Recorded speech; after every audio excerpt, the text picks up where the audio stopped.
A flight attendant slaps a black mom mid-flight, humiliating her in front of passengers. But 3 minutes later, the entire plane is in shock, because the woman she just attacked isn't just any passenger. And now, the woman who thought she had all the power is about to lose everything. What happens when the truth comes out? And what lesson will this woman teach her before delivering the ultimate punishment? Before we get into the story, comment below where in the world you are watching from today. And if you like this story, don't forget to subscribe. The afternoon sun streamed through the airport's towering windows, casting long shadows across the polished floor of the bustling terminal. 6-year-old Elijah Carter bounced on his toes, his small hand firmly wrapped in his mother's as they made their way through the crowd. His Spider-Man backpack hung from Vanessa's shoulder, swaying with each step. "Look, Mommy, that plane is huge." Elijah pointed excitedly at a massive aircraft visible through the floor-to-ceiling windows. Vanessa smiled down at her son, her heart warming at his enthusiasm. "That's right, sweetie. And we'll be flying on one just like it today." They approached the first-class check-in counter, where a blonde attendant in a crisp blue uniform sat. The woman's welcoming smile faltered slightly as they drew closer, her eyes darting between Vanessa's casual attire and her son. "Good afternoon," Vanessa said pleasantly, sliding her ID and confirmation across the counter. "Checking in for the Chicago flight." The attendant's perfectly manicured fingers hesitated over the keyboard. She picked up Vanessa's ID, studying it with exaggerated care, then looked back at the computer screen. "First class?" she asked, her tone carrying a hint of doubt. "Yes," Vanessa replied simply, her voice steady and confident. The attendant's lips pressed into a thin line as she clicked through several screens, taking far longer than necessary. Elijah, always observant, noticed the way the woman kept glancing up at his mother with narrowed eyes. Finally, the printer whirred to life, and the attendant handed over their boarding passes with obvious reluctance. "Gate B12, she said curtly, already looking past them to the next person in line. As they walked away, Elijah tugged on his mother's hand. "Mommy, why was she staring at you like that?" His brown eyes were filled with confusion and concern. Vanessa stopped and knelt beside him, straightening the collar of his favorite dinosaur t-shirt. Her voice was gentle but firm as she spoke. "Some people don't think we belong in certain places, but we always do." She brushed a curl from his forehead. "Remember what I always tell you? We deserve to be anywhere we want to be," Elijah recited proudly. "That's right, baby." Vanessa stood, squeezing his hand. "Now let's go find our gate." The boarding process began smoothly enough. They made their way down the jet bridge, Elijah chattering excitedly about the window seat he'd been promised. As they entered the first-class cabin, Vanessa helped him settle into 2A, making sure his backpack was safely stowed under the seat in front of him. Across the aisle, a white businessman in an expensive suit barely looked up from his Wall Street Journal, though his eyes occasionally drifted their way. Further back, just beyond the curtain separating first class from coach, an elderly black woman caught Vanessa's eye and gave her a knowing, supportive nod. "Can I have my tablet now?" Elijah asked, bouncing slightly in his leather seat. "Once we're in the air, sweetheart," Vanessa promised, helping him with his seatbelt. The click of heels on the carpet announced the arrival of Rachel Myers, the senior flight attendant. Her perfectly coiffed blonde hair and pristine uniform projected an image of authority, but there was something cold in her blue eyes as they landed on Vanessa and Elijah. Rachel approached their seats, her lips curved in an artificial smile that didn't reach her eyes. "Ma'am, can I help you find your correct seat?" Her voice dripped with false sweetness. Vanessa looked up calmly. "We're in our correct seats, thank you." She reached for her boarding pass and held it out. Rachel barely glanced at the document before speaking again, her tone sharper now. "You must have found that somewhere. First class isn't open for upgrades from economy." Elijah's small hand found his mother's, squeezing tightly. The businessman across the aisle lowered his newspaper slightly, watching the scene unfold. From Coach, the elderly black woman shook her head, her expression a mixture of sadness and resignation. "I assure you, these are our assigned seats," Vanessa said evenly, though her jaw had tightened slightly. Rachel's face hardened, her pretense of politeness cracking.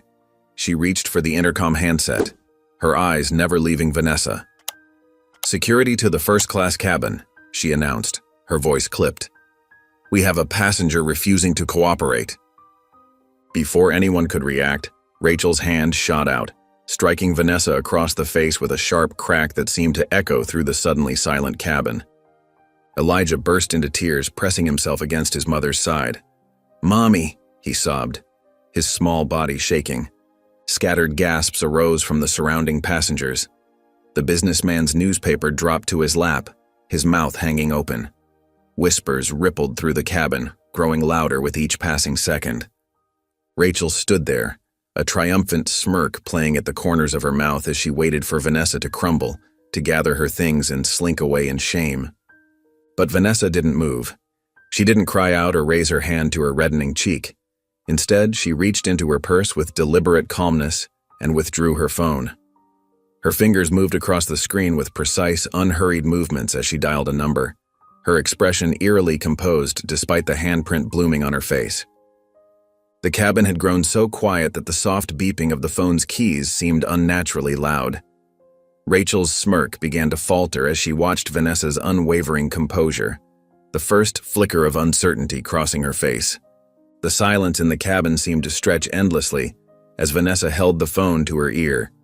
Her expression remained perfectly composed, betraying nothing of her thoughts or feelings. Only the angry red mark on her cheek gave any indication of what had just transpired. Elijah continued to sob quietly against her side, his small fingers clutching the fabric of her blouse. Vanessa's free hand stroked his back in gentle, soothing circles, even as she spoke in hushed tones into the phone. The businessman across the aisle leaned forward in his seat, his newspaper completely forgotten now. His brows furrowed as he strained to catch Vanessa's whispered words. Other passengers craned their necks, the tension in the cabin thick enough to cut with a knife. From her spot just beyond the curtain dividing first class from coach, the elderly black woman watched the scene unfold with knowing eyes. Her hands were clasped tightly in her lap, her chin raised slightly as if in silent prayer. Rachel stood in the aisle, arms crossed over her pristine uniform, a smug smile still playing at the corners of her mouth. She rocked slightly on her heels, clearly pleased with herself. To her, this was just another day of putting people in their place, people who dared to step above their station. "It's okay, baby," Vanessa murmured to Elijah between speaking into the phone. "Everything's going to be all right." Her son hiccuped and pressed closer, his tears dampening her blouse. The cabin fell into an uneasy quiet, broken only by the steady hum of the engines and Elijah's occasional sniffles. Passengers exchanged uncertain glances, some typing furiously on their phones, others whispering behind cupped hands. Then, exactly 3 minutes after Vanessa had dialed her phone, the pilot's voice crackled through the intercom. The sound made several passengers jump. "Ladies and gentlemen, this is your captain speaking." His voice was tight, controlled. "Due to an emergency situation, we are diverting this flight immediately. The flight crew is under emergency review. Please remain seated with your seatbelts fastened." The change in Rachel's demeanor was instant and dramatic. The smug smile vanished from her face as if it had been wiped away. Her crossed arms dropped to her sides, and her perfectly maintained posture seemed to collapse in on itself. "What?" she whispered, more to herself than anyone else. Her face had gone pale, making her red lipstick stand out starkly against her skin. The plane banked sharply to the left, causing several passengers to grab their armrests. The sudden movement sent Rachel stumbling slightly, forcing her to grab the back of a nearby seat to steady herself. All around the cabin, confused passengers looked at one another. Some pulled out their phones, checking flight tracking apps or sending messages. The other flight attendants hurried up and down the aisles, their movements quick and nervous as they checked seatbelts and secured loose items. Rachel spun on her heel and practically ran to the cockpit. Through the now open curtain, passengers could see her speaking urgently to the co-pilot, who had stepped out into the galley. Her hands moved in sharp, agitated gestures, but the co-pilot kept his eyes fixed on the floor, refusing to meet her increasingly desperate gaze. When she returned to the first-class cabin, Rachel's entire demeanor had changed. Gone was the condescending authority, replaced by something approaching panic. She approached Vanessa's seat again, wringing her hands. "Listen," she said, her voice softer now, almost pleading. "I didn't mean anything by it. Let's not make a big deal out of this." She attempted a smile that came out more like a grimace. "We can work this out, can't we?" Vanessa finally looked up from comforting Elijah. She tilted her head slightly, studying Rachel with the kind of calm intensity that made the flight attendant take an involuntary step backward. "Did you think I would just let this go?" Vanessa's voice was quiet but carried clearly in the hushed cabin. Rachel swallowed hard, her throat bobbing visibly. A bead of sweat rolled down her temple, despite the cool air conditioning. Across the aisle, the businessman let out a low chuckle. "Oh, you're in for it now," he muttered, shaking his head with obvious satisfaction. The plane began its descent, banking again as it approached what was clearly not their intended destination. Through the windows, passengers could see they were heading toward a private airstrip, where several black vehicles were already lined up along the tarmac. As they touched down, Rachel's face went from pale to ashen. She gripped the back of an empty seat so hard her knuckles turned white, staring out the window at the gathering crowd outside. Even from the air, it was clear this was no ordinary welcoming committee. Men and women in business suits stood in a loose cluster, their faces grave. Security personnel in dark uniforms formed a perimeter around the area. And perhaps most terrifyingly, several news vans were parked at the edge of the tarmac, their satellite dishes already extending toward the sky. The plane came to a complete stop and a heavy silence fell over the cabin. Rachel's breathing had become shallow and rapid, her chest rising and falling in quick, uneven movements. Her perfectly styled hair had begun to fall out of place and a slight tremor ran through her hands. Vanessa stood slowly, her movements deliberate and controlled. Elijah remained close to her side. His tears had dried, but his eyes were still red and puffy. With careful precision, she removed her sunglasses, revealing eyes that were sharp and focused. When she spoke, her voice was cold yet perfectly composed, carrying clearly through the silent cabin. "Rachel," she said, "I own this airline." Rachel's knees buckled, and she had to grab the seat again to keep from falling. Her mouth opened and closed several times, but no sound came out. The realization of exactly what she had done, and to whom she had done it, seemed to hit her all at once, and what little color remained drained from her face.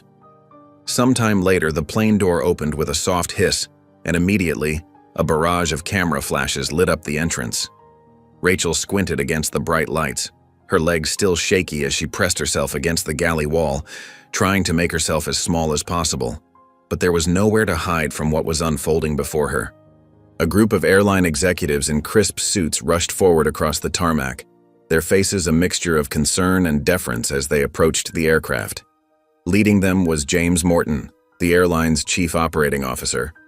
Rachel recognized him from the company newsletters. Behind him came Sarah Chen, head of human resources, and at least half a dozen other senior officials Rachel had only ever seen in corporate photographs. "Mrs. Carter," Morton called out, his voice carrying a note of urgency. "We came as soon as we got your call. This is completely unacceptable." Vanessa stepped into view, her posture straight and dignified despite the red mark still visible on her cheek. Elijah clung to her hand, his small face peeking out from behind her leg as he took in the crowd of people and the flashing cameras. His eyes were wide with uncertainty, and his free hand clutched his stuffed dinosaur tighter. "Mommy," he whispered, tugging at her hand. His voice trembled slightly. "Are we in trouble?"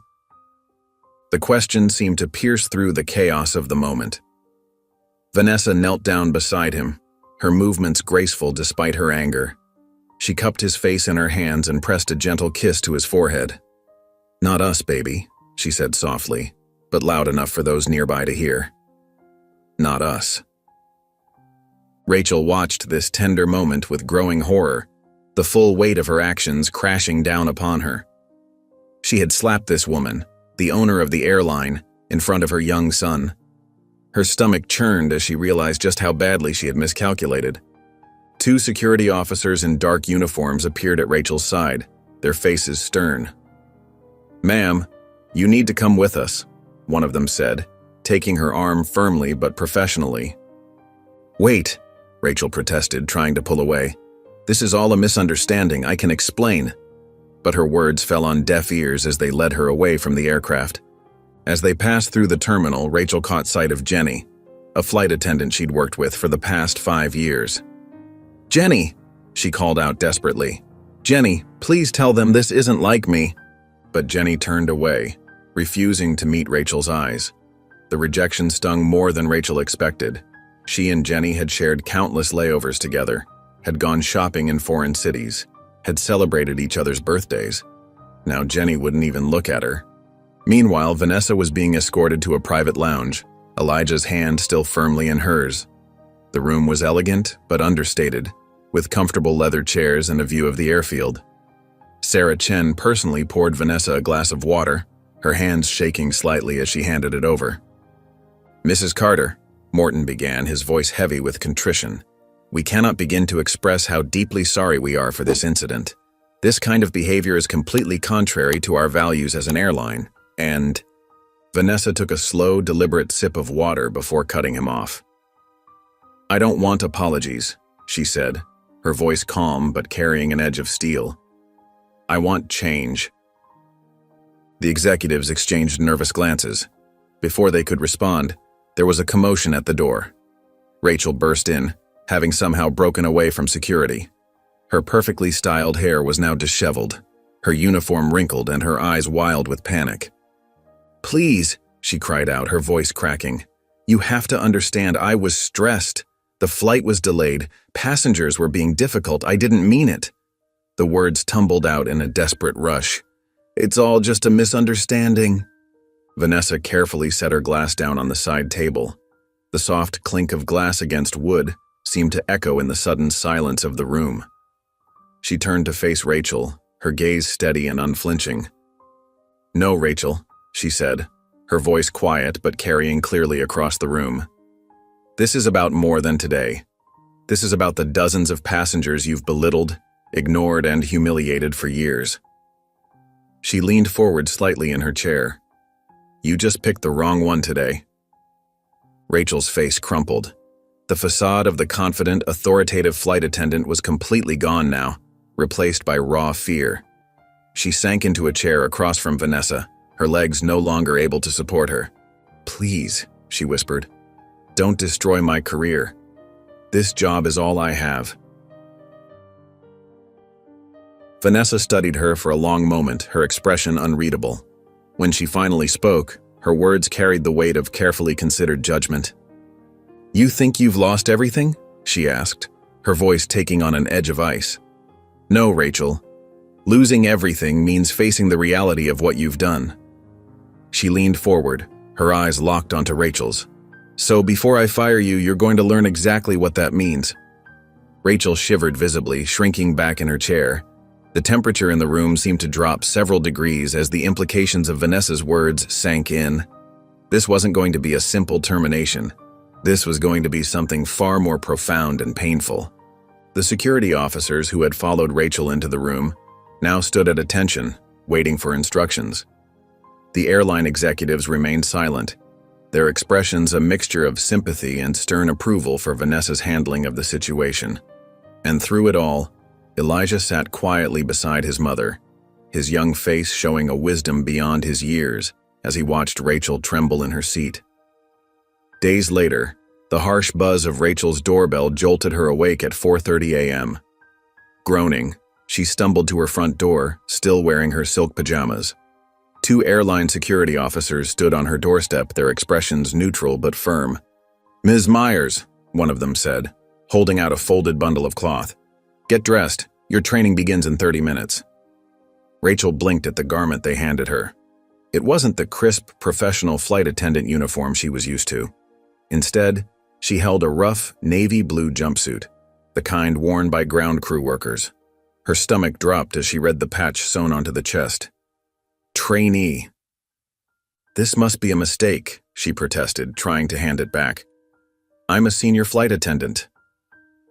"Not anymore," the second officer replied flatly. "Mrs. Carter's orders. You have 15 minutes to change and come with us." In her bathroom, Rachel stared at her reflection as she zipped up the coarse jumpsuit. The fabric felt alien against her skin, nothing like the smooth polyester blend of her flight attendant uniform. She tried to fix her hair and apply some makeup, but the officers called out that her time was up. The drive to the airport was silent. Rachel watched the familiar buildings pass by, but everything felt different from the passenger seat of a security vehicle. They didn't drop her at the main terminal where she usually entered. Instead, they drove around to the back where cargo planes and service vehicles clustered together. A weathered woman in her 50s wearing the same type of jumpsuit waited for them. Her name tag read, Gloria. "Welcome to ground crew," Gloria said, her voice carrying no warmth. "First stop, lavatory service." Rachel's eyes widened in horror as Gloria led her to a service truck. "You mean?" "Yes, Ms. Myers, we're cleaning airplane toilets today." The morning passed in a blur of harsh cleaning chemicals and the unmistakable smell of waste. Rachel's perfectly manicured nails chipped as she scrubbed toilet bowls. Her carefully styled hair fell flat under the required safety cap. Every time she thought it couldn't get worse, Gloria would appear with another task, another airplane, another mess to clean. By mid-morning, they switched to the baggage handling area. Rachel's arms ached as she lifted suitcases onto conveyor belts. She recognized some of the passengers walking by, the same types of people she used to serve in first class. Now they looked right through her as if she were invisible. "Hey, new girl," a baggage handler called out. "Those bags aren't going to load themselves." Rachel flinched at being addressed so casually. She wanted to remind them who she was, but the words died in her throat as she caught Gloria watching her. Instead, she bent down to lift another heavy suitcase, her back protesting the movement. At noon, Gloria pointed her toward the employee break room. 30 minutes for lunch," she said curtly. "Don't be late coming back." The break room was small and cramped, nothing like the crew lounges Rachel was used to. She sat alone in a corner with her packed lunch, trying to ignore the stains on her jumpsuit and the dirt under her broken nails. A group of ground crew workers sat at a nearby table talking among themselves. Rachel tried to tune them out until she heard her own name. "Yeah, that Rachel Myers," one of them said. "Remember last month? That older black lady in the wheelchair?" Rachel's sandwich turned to ash in her mouth as she listened. "The poor woman just needed help getting her medication from her carry-on," another voice added. "Myers walked right past her like she wasn't even there. The lady nearly had an anxiety attack before another passenger helped her." "That's not the only time," a third voice chimed in. "Remember the Hispanic family she made cry because their English wasn't perfect?"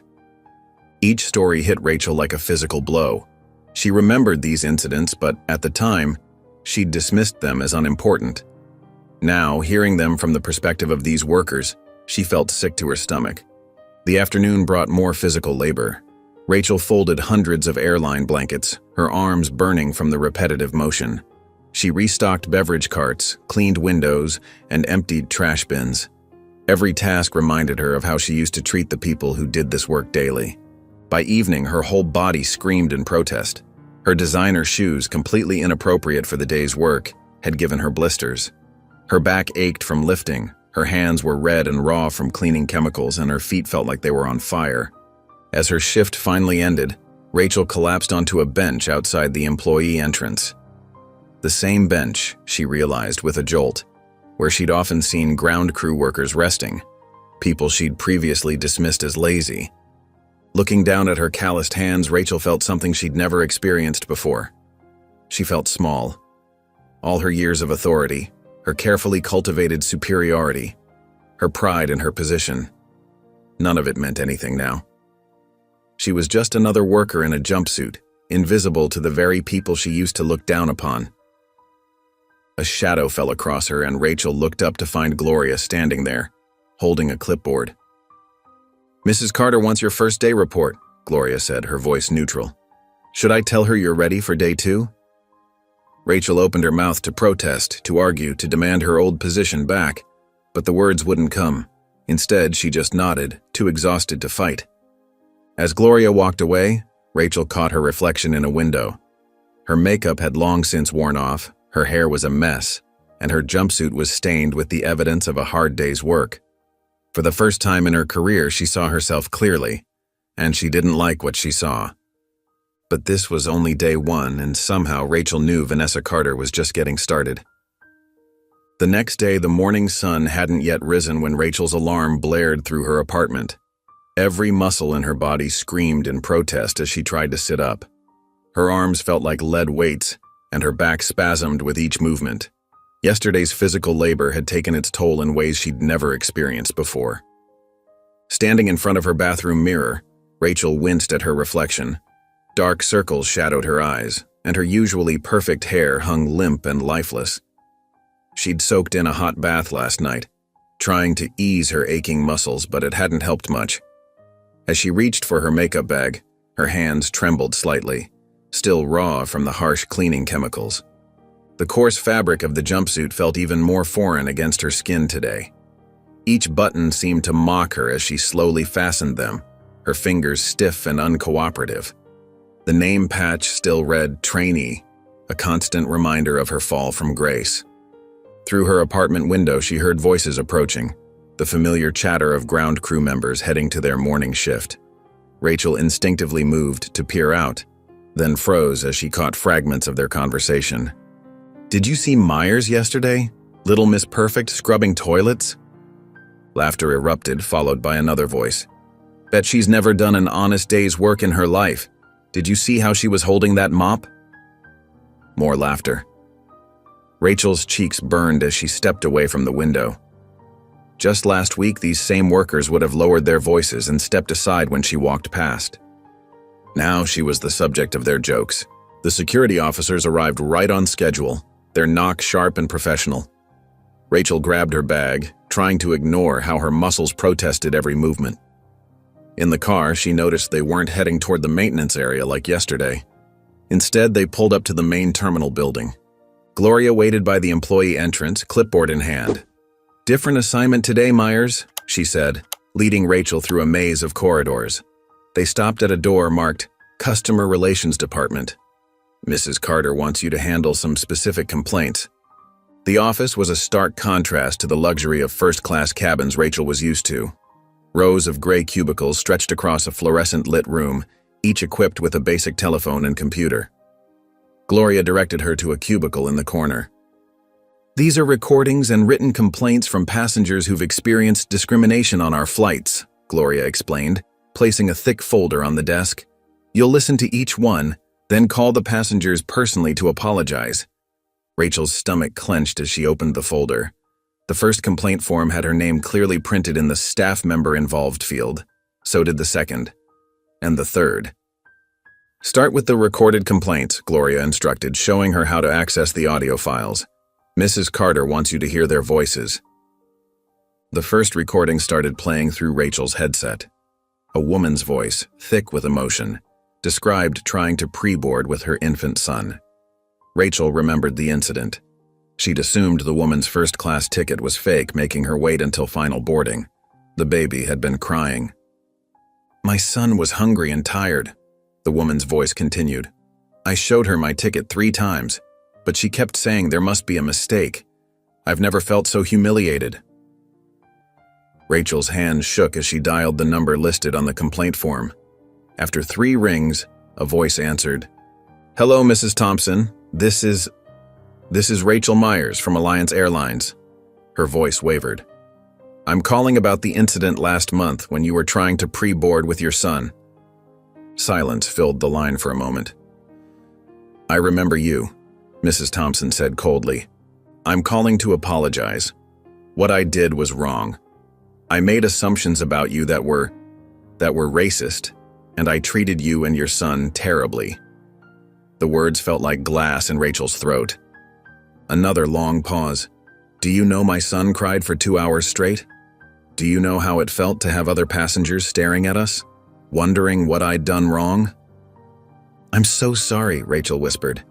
"Keep your sorry," Mrs. Thompson replied. "It's too little, too late." The line went dead. The next complaint was from an elderly Asian woman whom Rachel had mocked for her accent. Then a Middle Eastern man she'd made sit apart from his family because she couldn't verify their relationship. A Hispanic teenager she'd accused of stealing from the beverage cart when he was just reaching for his asthma inhaler.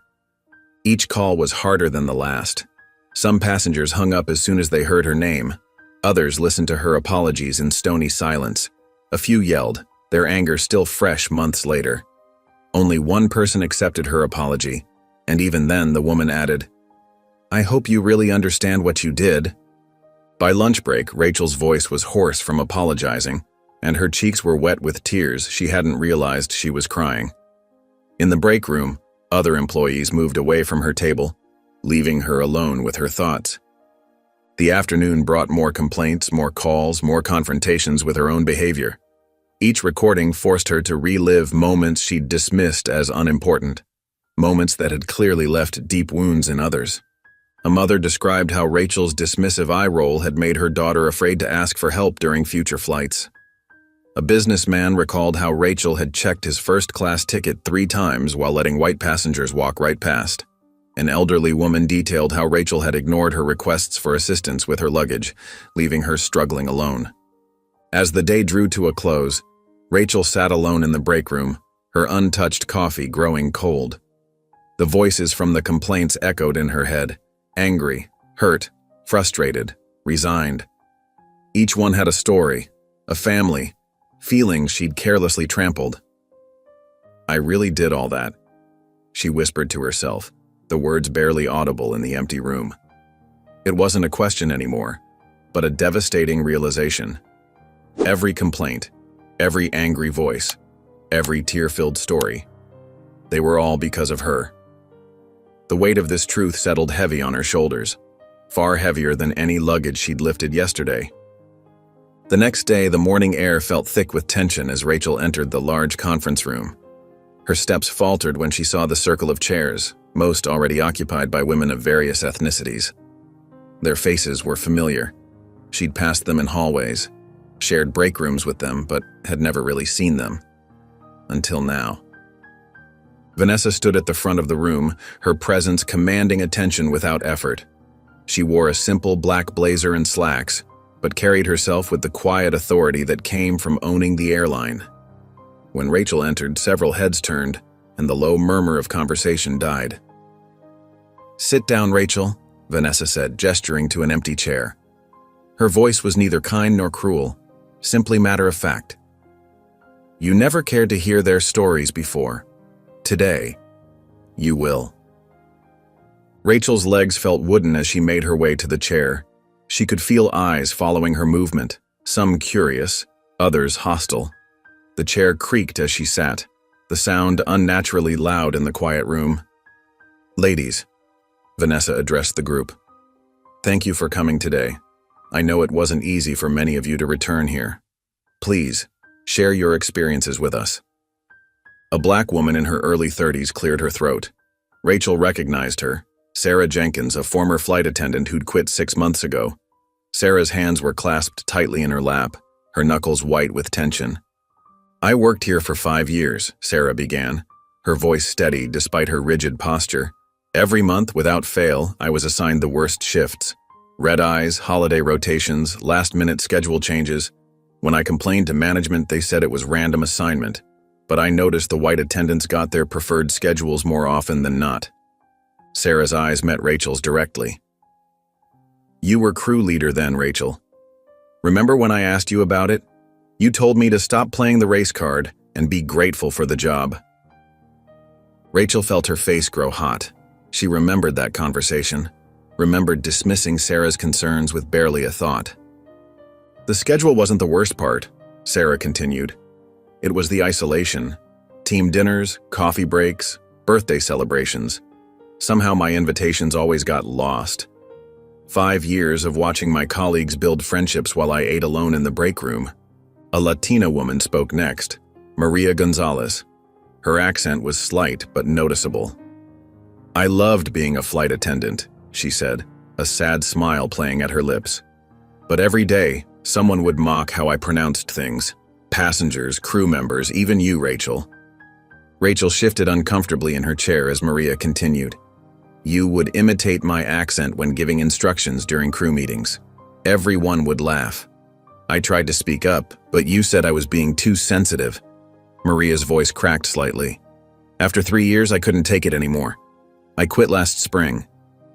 Aisha Khan, a former Muslim flight attendant, spoke next. Her hijab was a deep burgundy, matching her professional attire. Security checks were my daily nightmare, she said, her voice calm, but her eyes reflecting old pain. Every single shift I was pulled aside for random screening.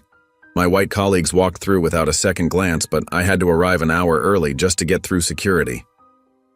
She leaned forward, addressing Rachel directly. You saw it happen every day. You were my supervisor. You could have spoken up, could have questioned why only certain crew members faced these random checks.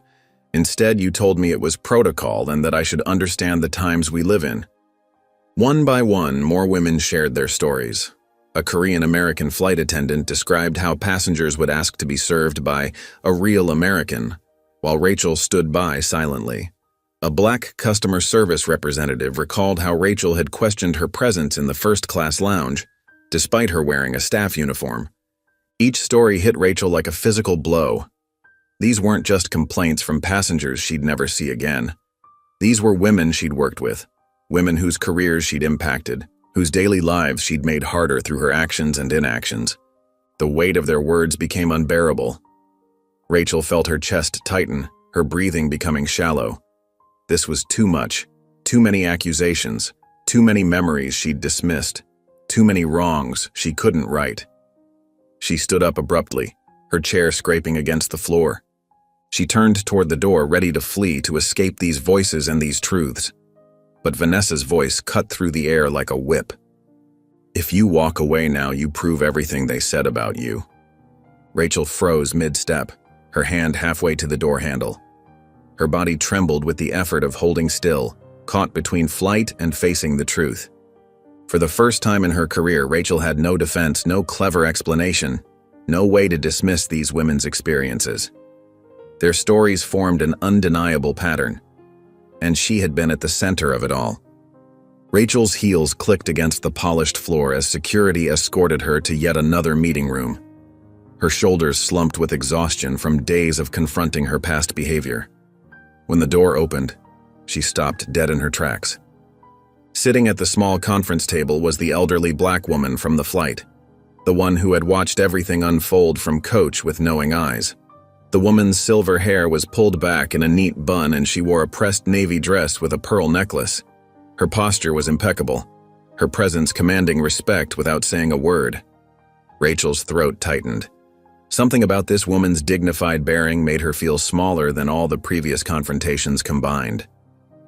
Mrs. Jackson is here to speak with you, the security guard said, gesturing for Rachel to take a seat. She flew in specifically for this meeting. Rachel's legs felt like lead as she made her way to the chair across from Mrs. Jackson. The older woman's eyes followed her movement, not with hatred or anger, but with something that made Rachel even more uncomfortable: understanding. Do you know why I was sitting in the coach that day? Mrs. Jackson asked once they were alone, her voice rich and measured. I could have afforded first class. I choose coach sometimes to remind myself of how far we've come and how far we haven't. She smoothed her skirt, a gesture that seemed to belong to another era. I flew before you were even born, young lady. Back then, I wasn't allowed to sit where I wanted. They had separate waiting areas, separate bathrooms, separate water fountains. Even when those laws changed, the attitudes didn't. Flight attendants would accidentally spill drinks on us, ignore our requests, make us wait until every white passenger was served. Rachel shifted uncomfortably in her chair, but Mrs. Jackson continued, her voice steady and clear. I was one of the first black women to file a discrimination lawsuit against an airline. Did you know that? They tried to say I was being difficult, that I was imagining things. But I kept detailed records of every incident, every slight, every time they treated me like I didn't belong. Mrs. Jackson reached into her handbag and pulled out an old, worn notebook. Its pages were yellowed with age, the corners soft from years of handling. I still keep my records. Old habits die hard. And seeing you treat that mother the way you did. She paused, shaking her head slowly. It broke my heart. Not just for her, but for you too. Rachel felt tears welling up in her eyes, but she remained silent. For once in her life, she had no excuse, no justification to offer. "You see," Mrs. Jackson continued, "I recognize that look in your eyes. I've seen it thousands of times, that certainty that some people don't belong in certain spaces, that need to put others in their place." She leaned forward slightly. "But let me tell you something about that certainty. It's a prison. It locks you up just as surely as it tries to lock others out." Mrs. Jackson opened her notebook, its pages filled with neat, precise handwriting. "Every time someone like you made me feel small, I wrote it down, not to bitter myself, but to remind myself that their smallness wasn't my burden to carry." She looked directly at Rachel. "Do you understand what I'm saying?" Rachel wanted to look away from those knowing eyes but couldn't. The weight of history in that gaze held her captive. "I don't hate you, child," Mrs. Jackson said softly, surprising Rachel with the gentleness in her voice. "But I pity you. Because all these years, while you've been trying to make others feel small, you've been shrinking yourself." The words hit Rachel like a physical blow. Her chest tightened, and she felt bile rising in her throat. Without warning, she pushed back from the table and ran from the room, barely making it to the bathroom in time. She retched violently into the toilet, her body expelling more than just her breakfast. When there was nothing left, she stumbled to the sink on shaky legs. The fluorescent lights of the bathroom were harsh and unforgiving as Rachel raised her eyes to the mirror. The face that stared back at her looked foreign, mascara smeared, complexion sallow, eyes red-rimmed and haunted. She barely recognized herself. Her hands gripped the cold porcelain of the sink as she whispered to her reflection, "I don't like who I am." The words hung in the air, echoing off the bathroom tiles, the truth of them impossible to take back or deny. For the first time, Rachel saw herself clearly, not as the powerful flight attendant who commanded respect, but as someone who had used that power to diminish others, to make herself feel important by making others feel small. The morning sun cast long shadows across the parking lot as Rachel followed Vanessa's car in her own vehicle. She hadn't been told where they were going, only that she needed to be there by 8 a.m. sharp. After 20 minutes of driving through the city, they pulled up to a large brick building with stark white columns. Rachel squinted at the sign, National Civil Rights Museum. Her stomach clenched. She'd driven past this building countless times but had never once considered going inside. It had always seemed like someone else's history, someone else's problem. Vanessa waited for her at the entrance, her expression neutral but her eyes intense. Rachel noticed she wasn't dressed in her usual executive attire, but instead wore a simple black dress, as if in mourning. "Why are we here?" Rachel asked, her voice barely above a whisper. Vanessa didn't answer immediately. Instead, she held the heavy glass door open, gesturing for Rachel to enter first. The cool air inside made Rachel shiver, or maybe it was the weight of silence that seemed to press down on her shoulders. They stood in the empty lobby, their footsteps echoing on the polished floor. The museum wouldn't open to the public for another hour. Vanessa had arranged for them to have this time alone. "You think racism is just words, Rachel?" Vanessa finally spoke, her voice carrying in the quiet space. She gestured at the walls around them, covered in black and white photographs of protests, violence, and resistance. "It's history, it's real, and it's ugly." Rachel's eyes darted from image to image, each one more disturbing than the last. She wanted to look away, but Vanessa's presence behind her made that impossible. "Start walking," Vanessa instructed. "Take your time, read everything." Rachel moved forward slowly, her heels clicking against the floor. The first exhibit showed the segregation era in stark detail. There were photographs of whites-only signs on water fountains, bathrooms, and waiting rooms. A preserved bus door stood in one corner, its steps worn by the feet of countless passengers who had to enter through the back because of their skin color.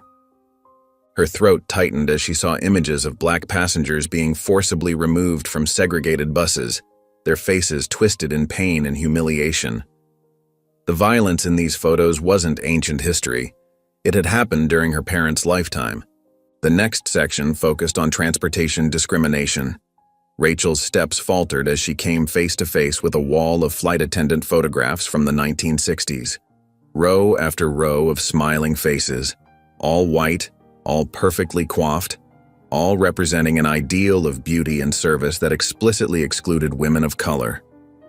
Below the photos were newspaper clippings yellowed with age, but their words still sharp and clear. Headlines jumped out at her. Airlines accused of discriminatory hiring practices. Black passengers file class action lawsuit. Civil Rights Act challenges airline segregation. Rachel's hands began to shake when she recognized her own airline's name in one of the articles. The story detailed systematic discrimination against black passengers and employees throughout the 1960s and 70s. It wasn't some other airline's shame. It was her own company's history. Then she came to a wall that made her stop breathing. It stretched from floor to ceiling, covered in names etched in simple, dignified lettering. Above them, a bronze plaque read, "Victims of airline discrimination who fought for justice." Rachel's eyes moved down the list mechanically until they stopped on a familiar name. Her knees nearly buckled. "Mrs. Jackson," she whispered, reaching out to touch the engraved letters. The simple text beneath the name told a story that made Rachel's chest ache. First black woman to file discrimination lawsuit against Southern Airways, 1963. Case resulted in policy changes and established legal precedent for future civil rights cases in the airline industry. Rachel thought of Mrs. Jackson's dignified bearing, her knowing eyes, the way she had watched everything unfold on that fateful flight. She wasn't just a witness to history, she had helped shape it. She had fought battles that Rachel had never even acknowledged existed. The tears came without warning, hot and fast. Rachel's shoulders shook as she tried to contain her sobs, but it was useless. Everything she had seen, everything she had learned, crashed over her like a wave. The weight of history, real history, not the sanitized version she had chosen to believe, pressed down on her until she could barely stand. She turned to Vanessa, her vision blurred by tears. I didn't know," she choked out, the words feeling inadequate even as she spoke them. Vanessa's face remained unreadable, her eyes fixed on Rachel's. "You never wanted to know," she said simply. The truth of those words hit Rachel like a physical blow. She nodded, unable to speak. For the first time since this ordeal began, she truly accepted the truth. She had chosen ignorance. She had chosen to believe that her actions existed in a vacuum, that her treatment of passengers was just about maintaining standards rather than perpetuating a legacy of discrimination. She looked back at Mrs. Jackson's name on the wall, remembering how the older woman had said she pitied her. Now Rachel understood why. While Mrs. Jackson had fought to change history, Rachel had been actively trying to repeat it. Rachel stared at her warped reflection in the vending machine's glass, barely recognizing the woman looking back at her. Dark circles hung under her eyes, and her usually perfect makeup had started to smudge. Her head throbbed with the weight of everything she'd learned over the past few days. The endless stream of customer complaints, the devastating personal stories, and the crushing weight of historical truth she'd chosen to ignore for so long. The fluorescent lights of the break room hummed overhead, casting harsh shadows across her face. She reached out and pressed her palm against the cool glass, trying to ground herself in the moment. The emptiness of the break room matched the hollow feeling in her chest. She felt exhausted, ashamed, and angry, though she wasn't sure anymore if she was angry at others or herself. Mostly, she just felt small, like she'd been stripped of all the self-importance she'd worn like armor for so many years. A movement reflected in the glass caught her attention. Rachel turned to find Vanessa standing in the doorway, watching her with that same unreadable expression she'd worn throughout this entire process. The airline owner's presence no longer filled Rachel with defensive anger. Instead, she felt exposed, like Vanessa could see right through her carefully constructed facades to the truth underneath. After what felt like an eternity of silence, Vanessa spoke. Her voice was neither harsh nor gentle, just matter of fact. "I have one last person for you to meet today." Rachel's shoulders slumped. She was too drained to argue, too exhausted to put up any resistance. What more could there possibly be? What else could she learn that she hadn't already? Without a word, she stood and followed Vanessa out of the break room. They walked through the quiet hallways of the office building, their footsteps echoing against the walls. Rachel noticed how different it felt to walk these halls now. halls she'd once strode through with such confidence and superiority. Now each step felt heavy, weighted down by the reality of who she'd been. Vanessa led her to a small conference room tucked away in a corner of the building. When she opened the door, Rachel's breath caught in her throat. Sitting at the table was a black woman in her early 40s, dressed professionally in a navy blue blazer. Her natural curls were styled elegantly, and her posture spoke of quiet dignity. Rachel recognized her immediately, though it had been years since she'd last seen her. Camille Jones. They'd worked together on numerous routes, though Rachel had never paid much attention to her back then. Camille had just been background noise in Rachel's world, another face in the crew, another person she'd looked past without really seeing. Camille's eyes met Rachel's, and there was no hatred in them, just a steady, unwavering gaze that made Rachel want to look away. But something told her that looking away now would be another act of cowardice. "Do you even remember me?" Camille asked, her voice calm but firm. Rachel's throat felt dry.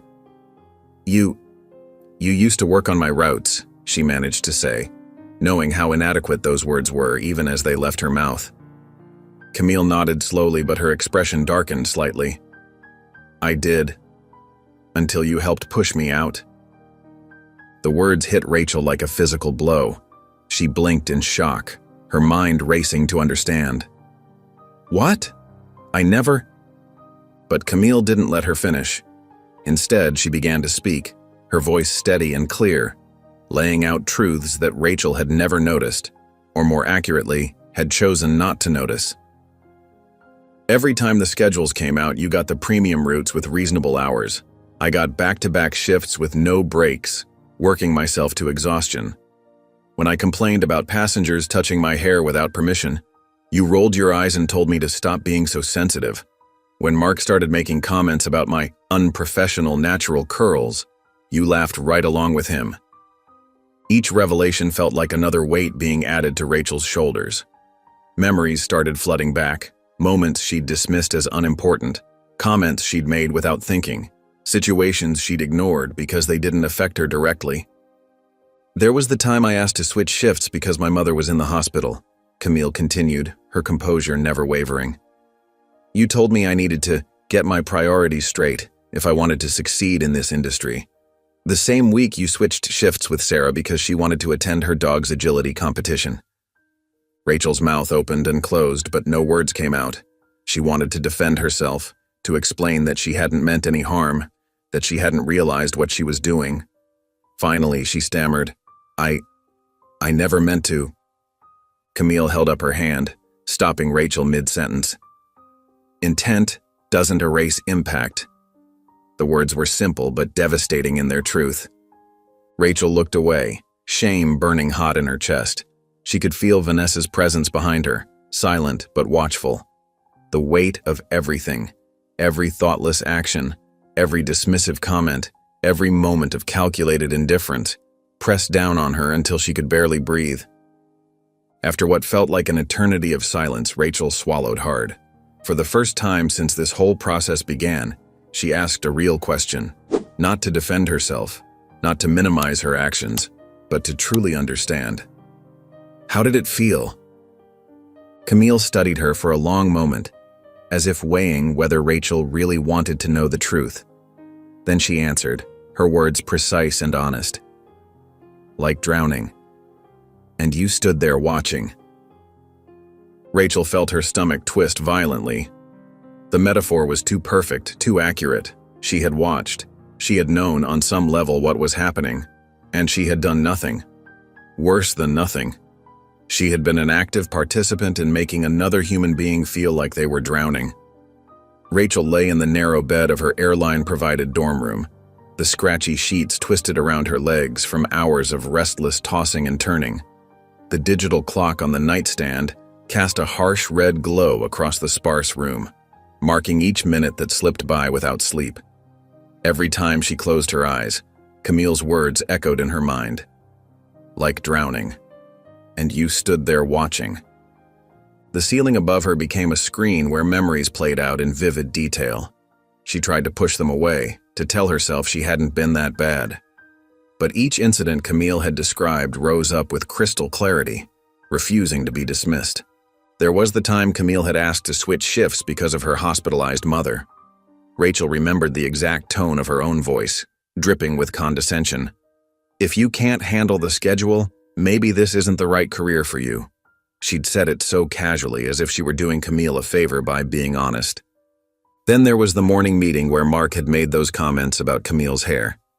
Rachel could still hear her own laughter joining in, see the way Camille's shoulders had tensed, the way her hands had clenched around her coffee cup.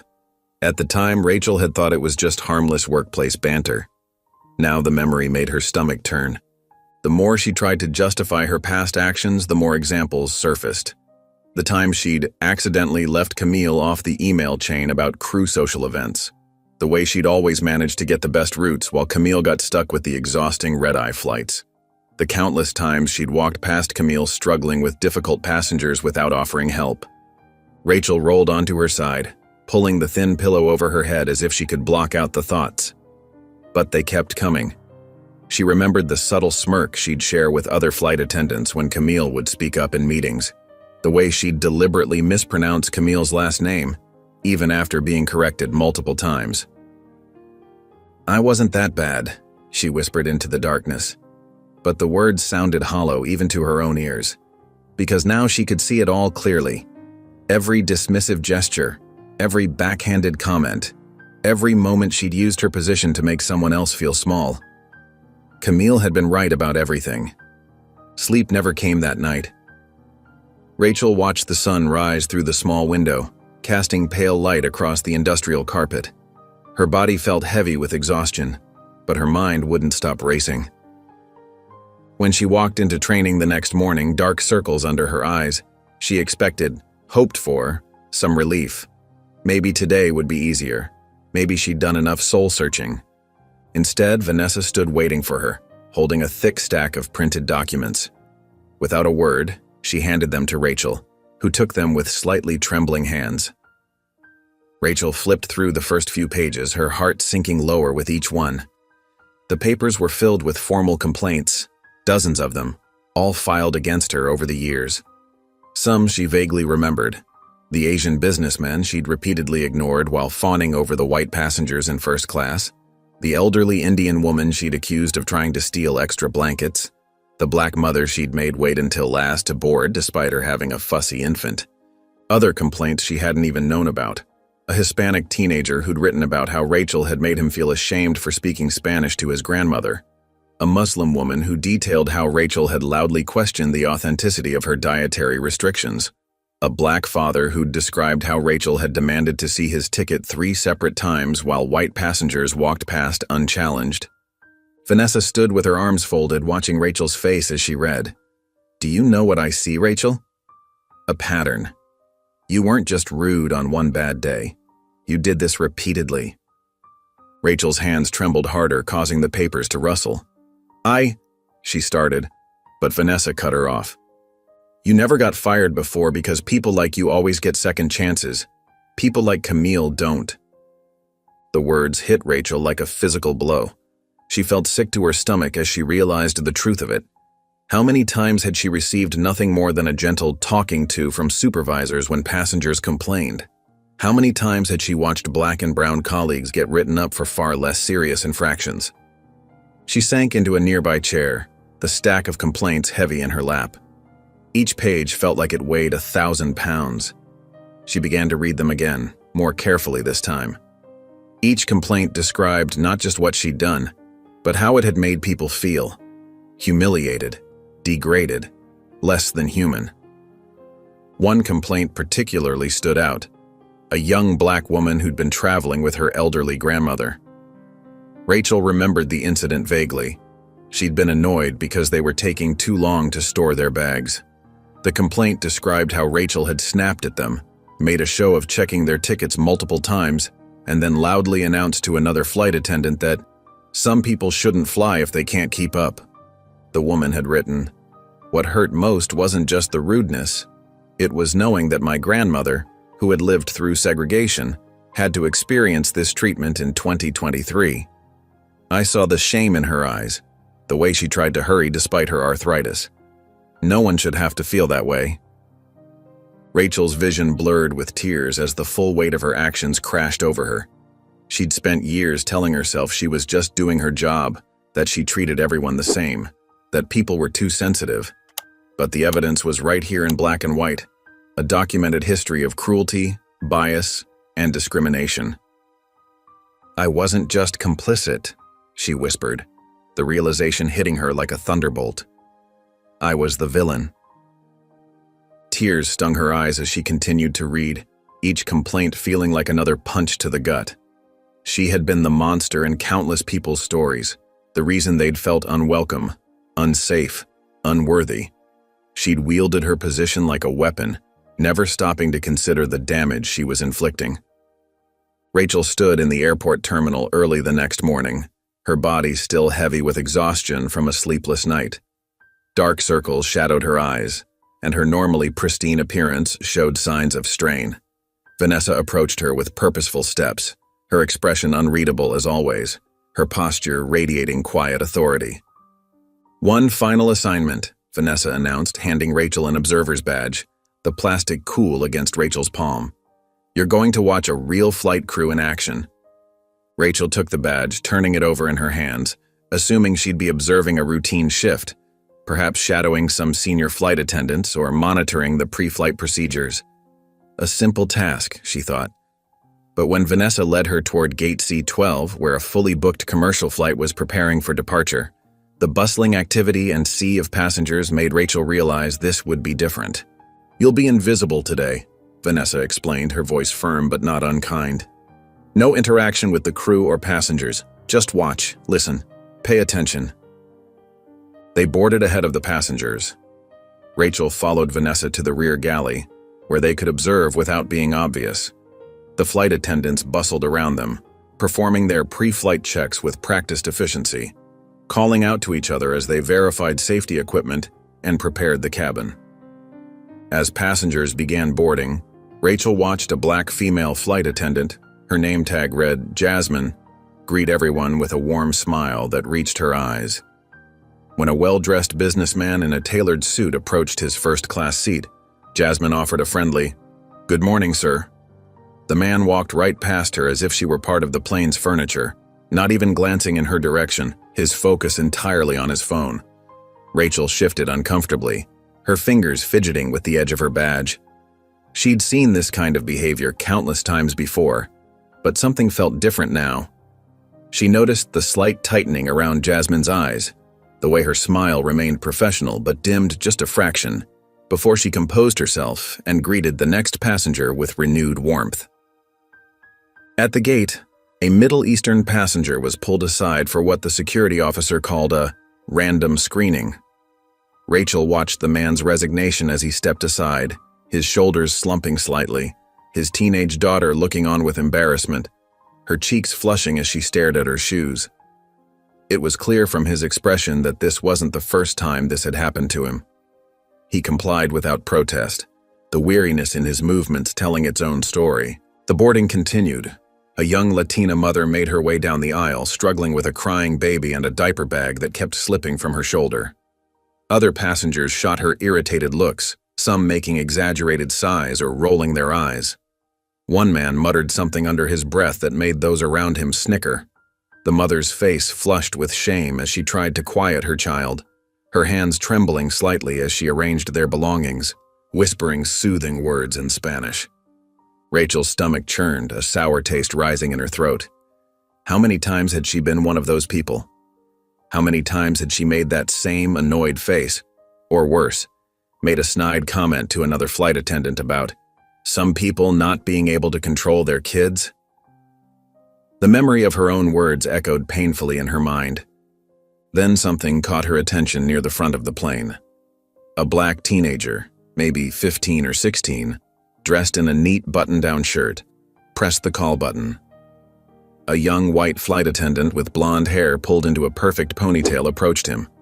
Her name tag read Ashley, and her uniform was as immaculate as Rachel's had always been. "Excuse me," the teenager said politely, his voice carrying a slight tremor. "Could I please have some water?" Ashley's response made Rachel freeze. The flight attendant's lips curved into a dismissive smile, her eyes rolling slightly, her weight shifting to one hip. "We haven't even taken off yet," she said, her tone dripping with condescension. "You'll have to wait until beverage service like everyone else." She emphasized the last two words as if they contained a hidden message. Rachel felt like she'd been punched in the gut, the air leaving her lungs in a rush. The tone, the body language, the subtle way Ashley emphasized everyone else. It was exactly how she used to act. She could see herself in every movement, every gesture, every micro-expression of superiority. It was like watching a video of herself from another angle. The teenager slumped in his seat, clearly used to such treatment, his eyes dropping to his lap. A white passenger 2 rows ahead pressed their call button moments later, and Rachel watched as Ashley responded with genuine warmth, her entire demeanor transforming. She immediately fetched water without question, even adding ice and a lemon wedge with a flourish. Throughout the flight, Rachel couldn't take her eyes off Ashley. It was like watching a recording of herself from just a week ago, a mirror reflecting back every uncomfortable truth. The way Ashley would hover near the white passengers in first class, anticipating their needs while ignoring others. How she'd speak slowly and loudly to anyone with an accent, assuming they couldn't understand English properly. The subtle ways she'd make certain passengers feel like they were imposing just by existing in her space. Each interaction felt like a mirror being held up to Rachel's past behavior. She saw herself in every dismissive gesture, every fake smile, every moment of selective attention. The realization made her feel physically ill, a cold sweat breaking out across her forehead as her hands trembled. When the flight landed and the passengers disembarked, Rachel remained rooted in place, her mind replaying everything she'd witnessed. The cabin emptied, leaving only scattered newspapers and forgotten items in its wake. She barely noticed when Vanessa appeared beside her, the older woman's presence solid and grounding. Finally, Rachel turned to face her boss, her voice barely above a whisper, cracking with emotion. "I was her, wasn't I?" Vanessa nodded slowly, her eyes holding Rachel's gaze with unwavering intensity. "Yes, and every black passenger on your flights knew it." Rachel looked away, her chest tightening painfully. The weight of recognition, of truly seeing herself through others' eyes for the first time, felt almost unbearable. She'd been Ashley. She'd been that same source of pain, that same reminder to countless passengers that they weren't welcome, weren't valued, weren't equal. The realization sat heavy in her chest, making it hard to breathe, her throat constricting around a sob she refused to release. Days later, the morning sun cast long shadows across the airport terminal as Rachel adjusted her uniform one last time. Her hands trembled slightly as she smoothed down the fabric, knowing this would likely be the last time she'd wear it. After a week of intense lessons and revelations, she understood perfectly well why she deserved to be fired. The weight of her actions pressed down on her shoulders like an invisible burden she could no longer ignore. The security guard who'd been escorting her all week appeared at her door. "Ms. Carter is ready for you." Rachel nodded, following him through the familiar corridors. Her footsteps echoed in the empty hallway, each step bringing her closer to what she assumed would be her final moments as an airline employee. She'd spent the night rehearsing what she'd say when Vanessa fired her, preparing herself for the inevitable end of her career. The words had tumbled around in her mind until dawn broke, leaving her exhausted but resigned. But when they reached their destination, Rachel froze. Instead of Vanessa's office, they stood before the main conference room. Through the glass walls, she could see dozens of people inside. Airline executives in their crisp suits, flight attendants in their uniforms, ground crew members still in their work clothes. Her heart began to race, pounding against her ribcage like a trapped bird. Vanessa stood at the entrance, her expression neutral as always. "Come in, Rachel." Rachel's legs felt like lead as she entered the room. Every face turned to look at her, and she recognized many of them from her week of training. The cleaning staff she'd worked alongside on day one, their hands still rough from years of labor. The customer service representatives who'd let her listen to complaints, their patient smiles masking years of abuse from entitled passengers. The former employees who'd shared their stories of discrimination, their voices still tinged with pain at the memories. And there, in the front row, sat Mrs. Jackson, her presence commanding attention without saying a word. Her weathered face held decades of struggle and dignity that Rachel was only beginning to comprehend. Vanessa moved to the center of the room. "Everyone here knows why we're gathered. They've been briefed on your week of training." She paused, looking directly at Rachel. "They have one question for you. What did you learn?" The room fell silent. Rachel felt dozens of eyes on her, waiting. She took a deep breath, her hands clasped tightly together to stop them from shaking. The air felt thick with anticipation and judgment. "I was blind," she began, her voice quiet but clear. "I ignored things I should have seen." She glanced around the room, making eye contact with the ground crew members she'd once treated as invisible. "I made people feel invisible because I thought I was better than them. I thought my uniform, my position, gave me the right to decide who deserved respect and who didn't." Her voice cracked slightly, but she continued. "I watched other flight attendants do the same thing yesterday, and it was like looking in a mirror. I saw myself in every dismissive gesture, every fake smile, every moment someone was made to feel less than human." Rachel turned to face Mrs. Jackson directly. "I don't deserve forgiveness, but I need you to know. I see it now. I see how my actions hurt people. I see how I contributed to a system that's caused pain for generations. I see how my privilege made me think I could never be the villain in someone else's story." She swallowed hard, fighting back tears that burned behind her eyes. "I was wrong. I was so wrong, and I'm sorry. Not because I got caught, but because I finally understand the damage I've done." Rachel braced herself for the backlash, for angry voices to rise up and tell her it wasn't enough. But instead, there was silence. The kind of silence that feels heavy with unspoken thoughts and emotions, like the air before a storm breaks. Then, slowly, Mrs. Jackson stood up. The elderly woman's eyes held wisdom and weight as she looked at Rachel. After what felt like an eternity, she nodded. "That's a start." Those 3 simple words seemed to break a spell in the room. Some people nodded, others remained skeptical, but there was a subtle shift in the energy, not forgiveness exactly, but perhaps the first step toward understanding. A tiny crack in a wall that had seemed impenetrable just moments before. Vanessa dismissed the meeting shortly after. As people filed out, some glanced at Rachel with various expressions, some thoughtful, others still wary. Rachel remained rooted to her spot until the room was nearly empty, feeling both hollow and somehow fuller than she'd ever been. Finally, she turned and walked out into the hallway, emotionally drained.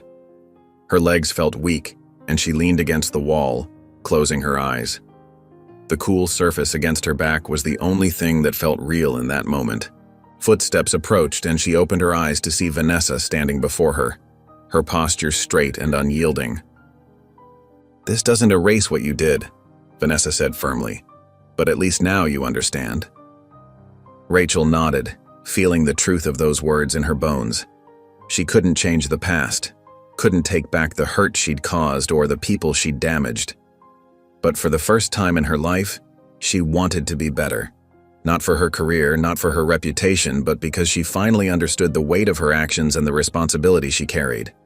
The path forward would be difficult, but for once, it was the right one. Later, Rachel sat in the hard plastic chair outside Vanessa's office, her hands folded neatly in her lap to hide their trembling.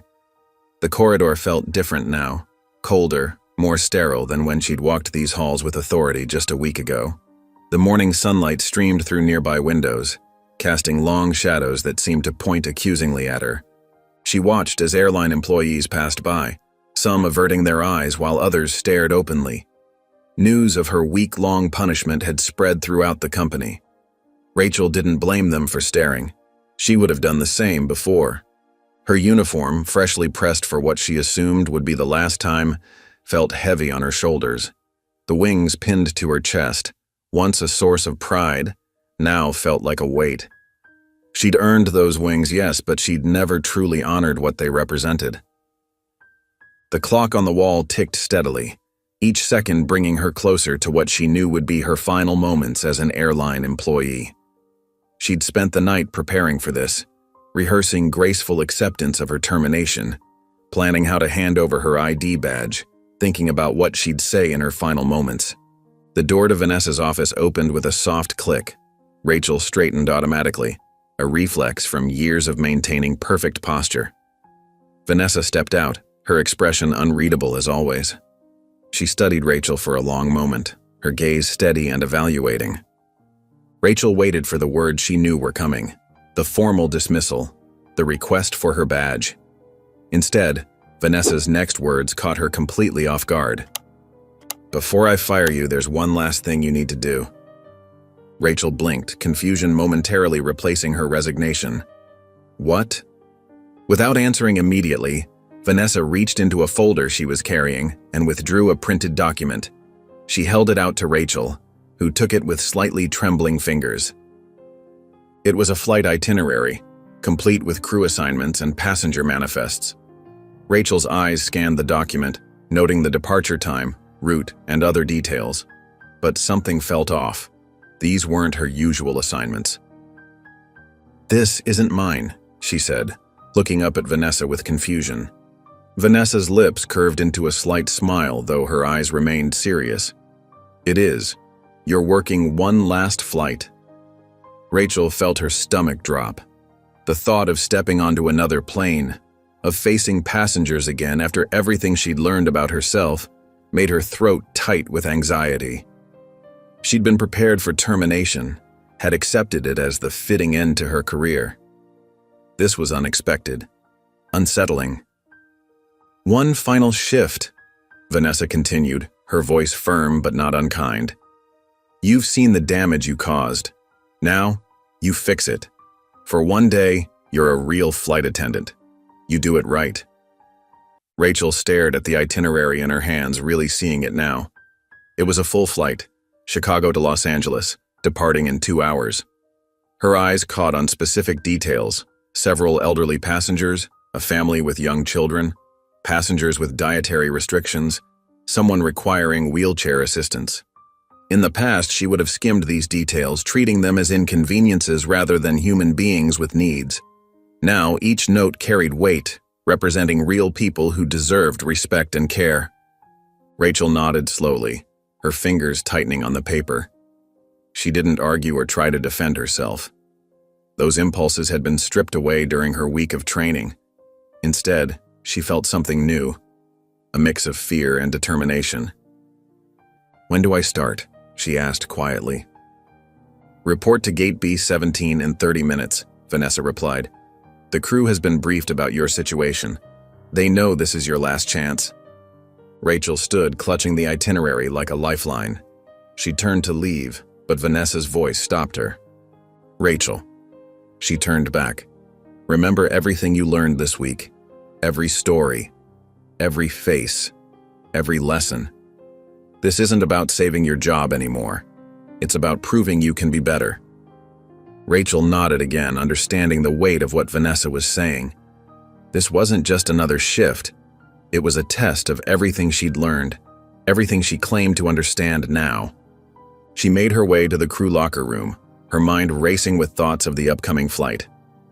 The room was empty when she entered, giving her a moment of privacy as she stood before her locker.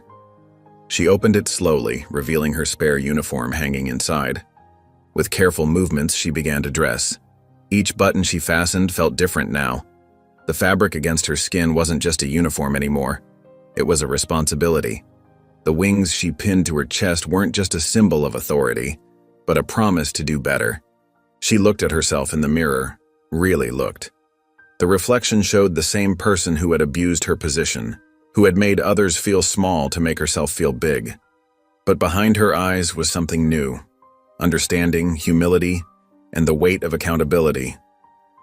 For the first time in her career, Rachel felt the true weight of responsibility that came with her uniform. It wasn't about power anymore. It was about service, about treating every passenger with the dignity they deserved. She checked her appearance one final time, smoothing down her jacket and adjusting her scarf. Then, taking a deep breath, She picked up her flight bag and headed toward Gate B-17. The familiar sounds of the airport surrounded her, announcements echoing overhead, the hum of conversations, rolling suitcases on tile floors. But everything felt different now. She noticed details she'd overlooked before. The elderly man struggling with his carry-on, the young mother trying to calm a crying baby, the businessman rushing past without seeing anyone around him. Rachel approached the gate area where her new crew members were already gathering for the pre-flight briefing. She could feel their eyes on her, could sense their wariness. They'd been told about her week of training, about this being her last chance. She stepped onto the plane, the familiar narrow aisle stretching before her. The empty seats waited to be filled with passengers, real people with real needs, real feelings, real dignity. It was time to prove who she really was, not through words or promises, but through actions. Rachel stood at the aircraft entrance, her hands clasped tightly in front of her. The familiar pre-boarding announcements echoed through the cabin, but everything felt different now. Her usual confident stance had been replaced by something more hesitant, more aware. The first passengers began making their way down the jet bridge. Rachel's throat tightened as she spotted a black mother holding her young son's hand. The boy couldn't have been more than 6 or 7, just like Elijah. The memory of that day, of Vanessa and her son, hit Rachel like a physical blow. She saw herself through their eyes. The cruel smirk, the dismissive tone, the casual cruelty she'd wielded like a weapon. Rachel swallowed hard, forcing herself to stay present. The mother and son approached the doorway, their boarding passes ready. The little boy clutched a worn stuffed elephant, watching Rachel with the same wariness she'd seen in Elijah's eyes. "Welcome aboard," Rachel said, surprising herself with the genuine warmth in her voice. She bent down slightly, addressing the boy directly. "I like your elephant. Does he have a name?" The boy's eyes widened slightly, then he smiled. "Tommy," he whispered. "Well, Tommy's very lucky to have such a good friend to travel with," Rachel said softly. She straightened up, meeting the mother's surprised gaze.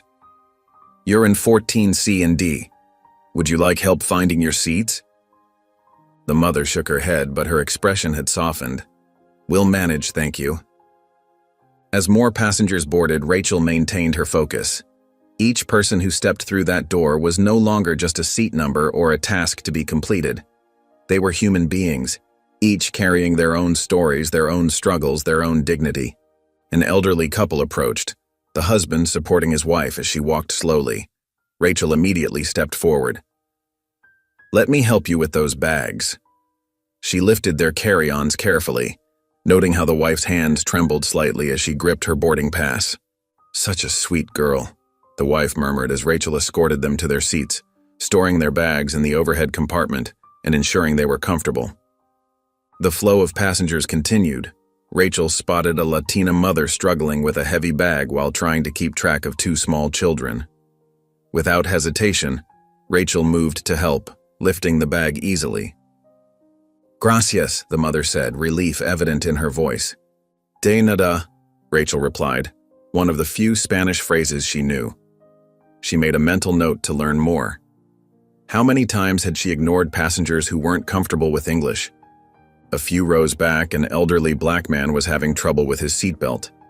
In the past, Rachel would have walked past, pretending not to notice.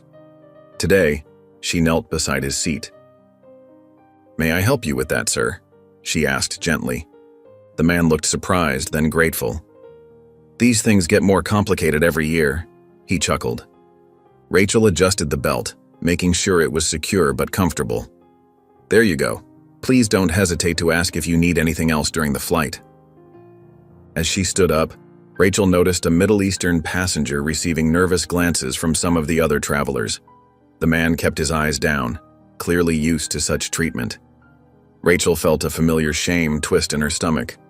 How many times had she contributed to making passengers feel this way? She approached his seat with a warm smile. "Would you like some water before we take off? Or perhaps an extra pillow?" The man looked up, startled by the direct attention. "Water would be nice, thank you." Throughout the flight, Rachel moved through the cabin with new awareness. Every interaction was an opportunity to do better, to be better. She checked on passengers regularly, anticipated needs before they arose, and treated everyone with the same level of respect and attention she'd once reserved for only certain travelers. During a quiet moment in the galley, Rachel overheard a young white flight attendant speaking to another crew member. The girl sighed heavily, her voice dropping to a whisper. "Ugh, why are they making a big deal about pre-boarding?" Rachel froze. The tone, the dismissive attitude. It was like looking into a mirror of her past self. She saw everything she used to be in this young woman's casual prejudice. Without hesitation, Rachel turned around. "We don't talk like that here," she said firmly, but quietly. The young flight attendant stiffened, her cheeks flushing. She nodded quickly, caught off guard by the reprimand from someone she'd heard was usually on the other side of such comments. Rachel felt something strange in that moment, a sense of responsibility she'd never experienced before. She wasn't just changing her own behavior, she was actively protecting the very people she'd once ignored or dismissed. It felt right, like finally stepping into the role she should have been playing all along. As the flight progressed, Rachel maintained her new approach. She helped an elderly woman to the bathroom, made sure a young mother had everything she needed to keep her baby comfortable, and stepped in when she noticed a businessman being unnecessarily rude to another passenger. When the plane finally landed and passengers began to depart, Rachel stood at the exit, thanking each person as they left. The black mother from earlier paused as she reached the door, her son still clutching Tommy the elephant. She looked at Rachel with a thoughtful expression. "You're different," she said simply. Rachel felt her eyes burning with unexpected tears. "I'm trying to be," she replied softly, the words catching in her throat. Hours later, Rachel sat in the leather chair across from Vanessa's desk, her hands folded tightly in her lap. The morning sun filtered through the large office windows, casting long shadows across the polished wooden floor. Her flight attendant uniform felt stiff and uncomfortable, perhaps because she knew it would be the last time she'd wear it. The past week had changed everything. Each lesson, each confrontation, each painful revelation had stripped away layers of denial and privilege she hadn't even known she carried. Now, sitting here in the aftermath, Rachel felt raw but oddly cleansed, like a wound that had finally been properly cleaned after festering for years. Vanessa leaned forward in her chair, her dark eyes studying Rachel with the same intensity she'd shown throughout this entire process. The airline CEO's posture was straight, dignified, a woman who had built her success by seeing through people's facades. Her voice was calm but firm as she asked, "Tell me what you learned." Rachel exhaled slowly. She'd spent countless hours thinking about this moment, lying awake in her temporary dormitory, replaying every interaction, every mistake, every cruel word she'd ever spoken. The memories had kept her tossing and turning until dawn. The answer didn't come quickly. It couldn't. It needed the weight of truth behind it. "I didn't just make mistakes," Rachel began, her voice steady despite the emotion building in her chest. "I hurt people. Real people with real lives and real feelings."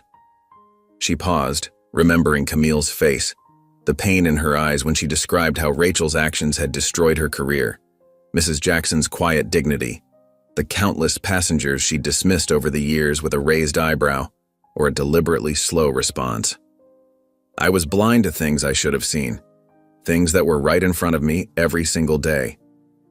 Rachel's fingers twisted together as she continued, knuckles whitening with the pressure. People like me, white, privileged, we get away with too much. And people like you have to fight too hard to be treated fairly. The words felt inadequate compared to the depth of understanding she'd gained, but she pressed on.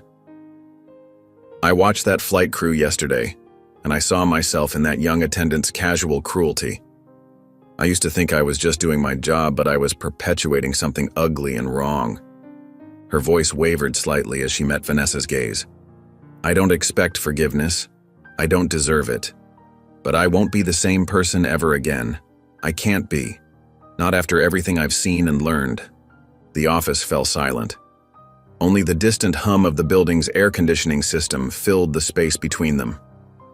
Vanessa's expression remained unreadable as she considered Rachel's words, her fingertips pressed together in a contemplative steeple. Then, with deliberate slowness, she reached into her desk drawer and withdrew a document. She slid it across the polished desktop toward Rachel. Rachel's heart sank. This was it. The termination she'd been expecting. A lump formed in her throat as she reached for the paper. But as she glanced at the document, her brow furrowed in confusion. This wasn't a termination letter at all. The header read, "Employment offer," and the position listed made her do a double take. "I don't understand," Rachel stammered, looking up at Vanessa with wide eyes, her lips parted in surprise. A faint smile crossed Vanessa's face, the first real smile Rachel had seen from her all week. "You don't deserve to be a flight attendant," Vanessa said plainly. "You've outgrown that. I'm offering you a different job, diversity training." Rachel's jaw dropped. The paper trembled slightly in her hands as she stared at it, then back at Vanessa. "You want me to teach people like me?" The idea seemed impossible, almost absurd, like asking a reformed thief to teach ethics. Vanessa nodded, her expression serious but not unkind. "Who better?" She leaned back in her chair, folding her hands on the desk. "You've experienced both sides now.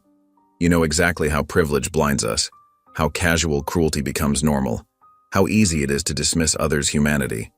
And more importantly, you know the path to changing that mindset."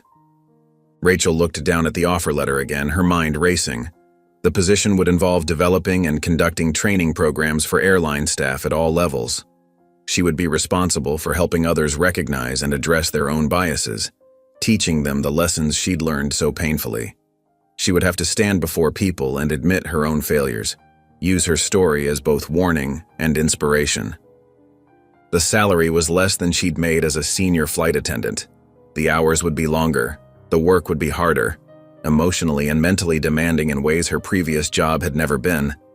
She would face resistance, skepticism, and probably hostility from people who were just like she used to be.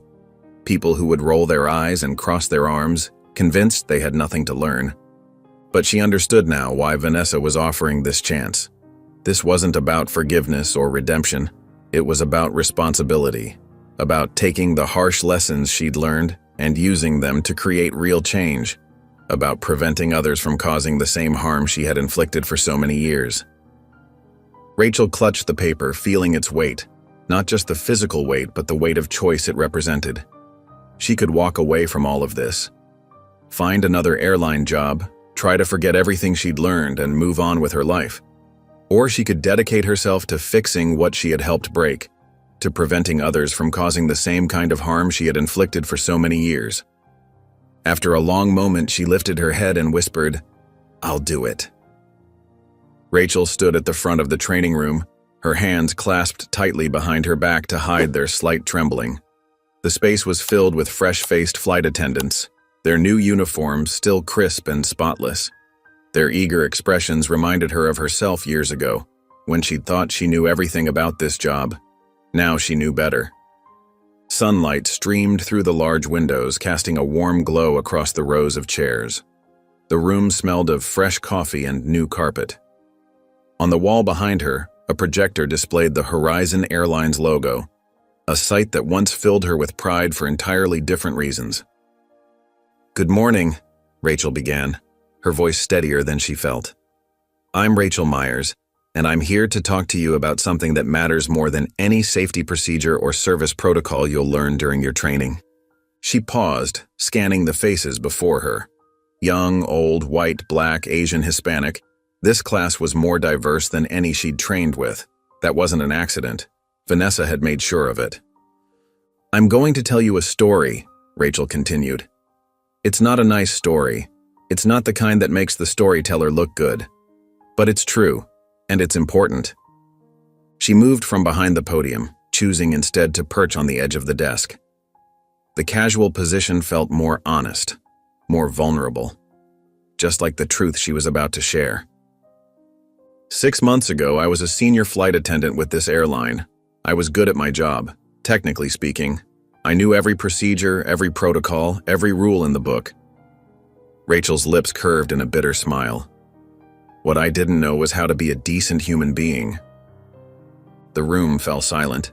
Even the usual shuffling of papers and clicking of pens stopped. I discriminated against passengers of color. Not openly, I was too professional for that.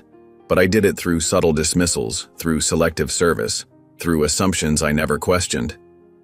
Rachel's voice grew quieter, but in the stillness of the room every word carried. I made people feel small, feel unwelcome, feel less than human.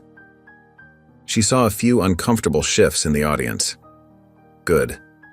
Discomfort meant they were listening. Then one day I picked the wrong passenger to discriminate against. Rachel straightened up. Her name was Vanessa Carter. She happened to be the owner of this airline, and instead of firing me on the spot, which she had every right to do, she decided to teach me a lesson. For the next hour, Rachel laid bare every painful detail of her journey, the week of ground crew work that broke down her pride, the confrontations with former employees she'd hurt, the elderly Mrs. Jackson's quiet dignity in the face of decades of discrimination, the Civil Rights Museum visit that opened her eyes to the weight of history, the devastating conversation with Camille, the colleague she'd helped push out of her job. She described her final test flight, where she'd had to prove she could be better. How different it felt to serve passengers with genuine respect and empathy. How it had changed her perspective forever. The room remained silent throughout her story, but Rachel could see the impact in their faces. Some looked shocked, others thoughtful. A few nodded in recognition. They'd probably experienced similar treatment themselves. When she finished speaking, a young white flight attendant in the front row hesitated before raising her hand. Her voice was soft but clear. "What made you realize you were wrong?" Rachel paused, considering the question. The answer seemed both simple and impossibly complex. She smiled slightly, remembering those intense days of learning. "Someone finally made me listen," she said. "Really listen. Not just to words, but to experiences, to pain, to history. And once I started listening, I couldn't stop hearing the truth." She straightened up, her voice growing stronger.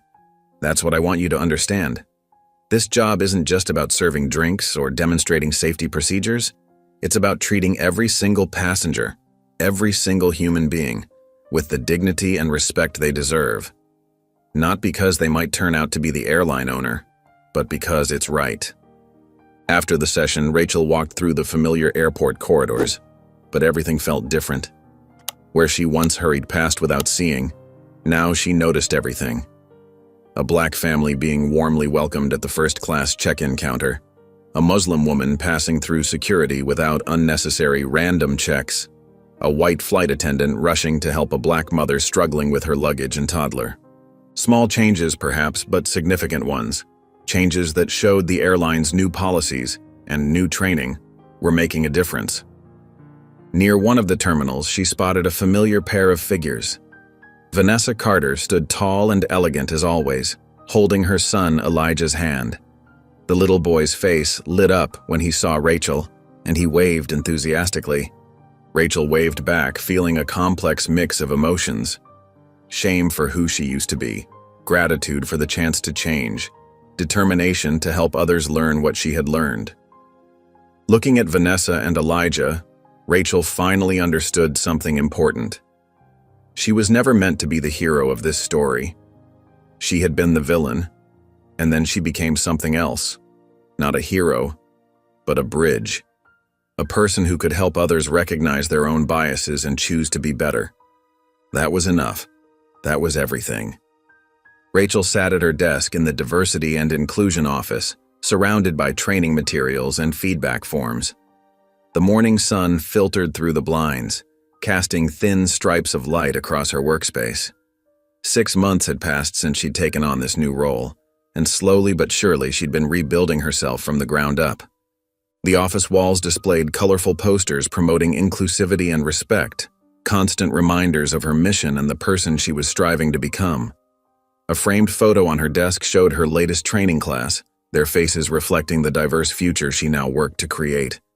Next to it sat a small handwritten thank you note from a flight attendant who'd found the courage to report discrimination after hearing Rachel's story during orientation. She wasn't perfect. Sometimes old thoughts still crept in. automatic reactions and judgments she had to consciously recognize and correct. But she was better. Each day brought new understanding, new perspectives, and new opportunities to make things right in ways both small and significant. The journey wasn't easy. There were days when shame threatened to overwhelm her, but she pressed forward anyway, determined to turn her mistakes into lessons for others. Rachel was reviewing curriculum updates for next month's sensitivity training when her phone buzzed against the desk. The name on the screen made her heart stop and her breath catch. Camille Jones. Her hand trembled as she stared at the incoming call. Camille, the black flight attendant she'd helped push out years ago through a campaign of subtle undermining. The woman whose promising career she'd damaged through 1,000 small cruelties and deliberate exclusions. Their last conversation, during Rachel's week of reckoning with Vanessa, still haunted her dreams. The raw pain in Camille's voice that day had stripped away Rachel's last defenses, forcing her to truly see herself for the first time. The phone continued buzzing insistently. Rachel's throat felt tight and dry. She almost let it go to voicemail, almost chose the coward's way out. But she remembered Vanessa's words from months ago. If you walk away now, you prove everything they said about you was right all along. Rachel picked up the phone. Hello? Her voice came out barely above a whisper, uncertain and afraid. Rachel. Camille's voice was steady, controlled. Not angry, but not warm either. Professional, measured.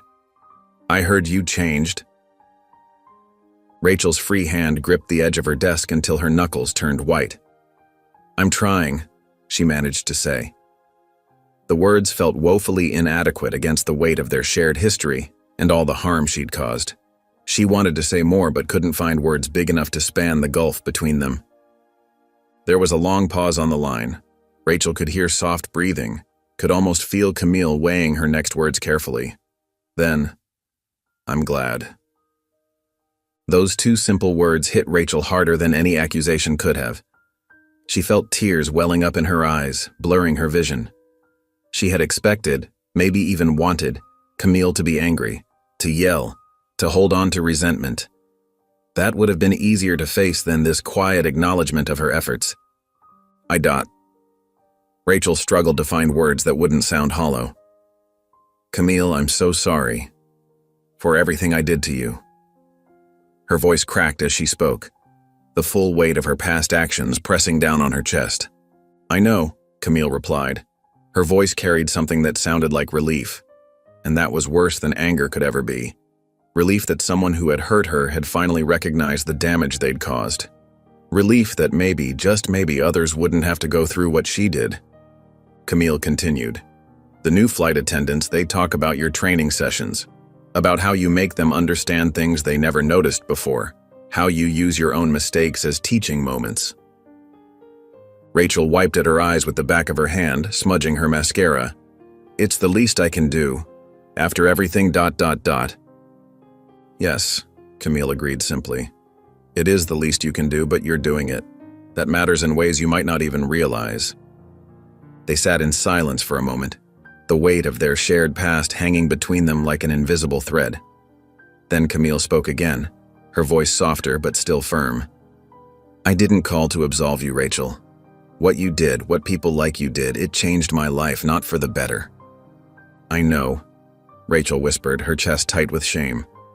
But, Camille continued, I called because sometimes change has to start somewhere. And sometimes it starts with people admitting they were wrong and actually doing something about it. Rachel closed her eyes, letting Camille's words sink in. When she opened them again, her gaze fell on the training materials spread across her desk. Presentations about unconscious bias, case studies about discrimination, testimonials from affected employees who'd been brave enough to share their stories. She thought about how many times she'd dismissed similar materials in her previous life, rolling her eyes at what she'd once called political correctness gone mad. Thank you, Rachel said finally, for calling, for being willing to see that I'm trying to be different, to be better. Just keep doing the work, Camille replied. Make sure what happened to me doesn't happen to anyone else on your watch. After they said goodbye, Rachel set the phone down with shaking hands. She exhaled slowly, feeling the full weight of the conversation settle over her like a heavy blanket. For the first time, she truly understood. She would never be able to undo the harm she had caused. She couldn't rewrite history or give Camille back the career she'd lost through her actions. But she could make sure no one else like Camille would go through it again. That would have to be enough. It would never erase the past, but it could help create a better future. With renewed determination, Rachel turned back to her work, knowing that redemption wasn't a destination but a lifelong journey of making different choices every single day. Rachel stood near the terminal gate, watching passengers file through security. Her corporate ID badge hung from her neck, a stark reminder of how much her life had changed in the past 6 months. She wasn't here to work a flight today. Those days were behind her. Instead, she was observing, making notes for her next training session. The morning bustle filled the airport with familiar sounds, rolling suitcases, announcement chimes, and the constant hum of conversations. Rachel checked her watch. Flight 2187 would begin boarding soon. She knew this because she'd specifically chosen to be here today. It was Vanessa's regular flight with Elijah.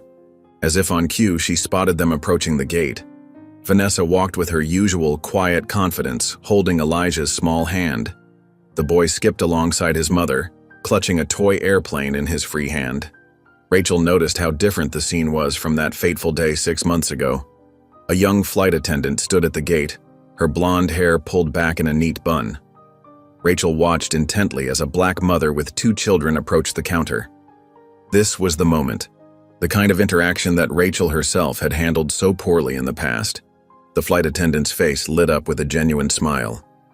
"Good morning. Welcome aboard." She knelt down to the children's eye level. "And hello to you two. Would you like some wings pins for your journey?" Rachel felt her chest warm as she watched the scene unfold. The mother's shoulders relaxed, clearly accustomed to a different kind of treatment. The children beamed as they received their pins, and the flight attendant efficiently processed their boarding passes while maintaining friendly conversation. This was what change looked like. Small moments, human interactions, dignity preserved instead of stripped away. Rachel had helped train this flight attendant, had shared her own story as a cautionary tale during orientation.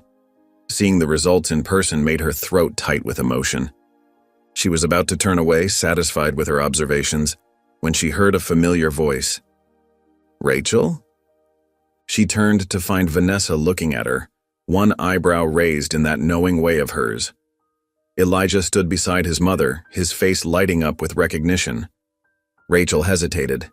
Even after all this time, facing Vanessa and Elijah stirred up complicated feelings, shame mixed with gratitude, regret tangled with hope.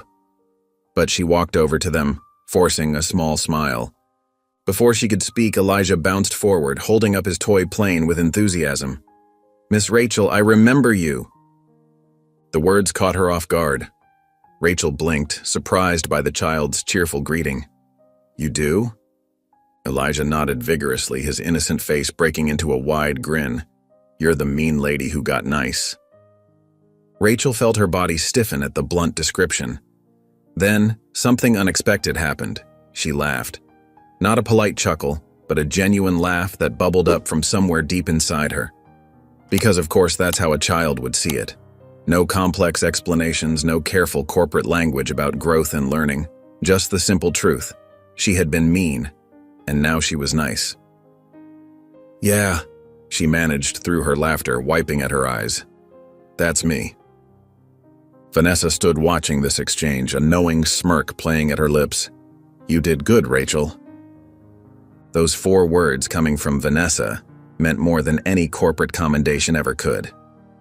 Rachel felt her throat tighten again, but this time with gratitude. "Thank you," she said softly, meaning it with every fiber of her being. The gate agent announced the start of boarding. Vanessa placed a gentle hand on Elijah's shoulder, guiding him toward the jet bridge.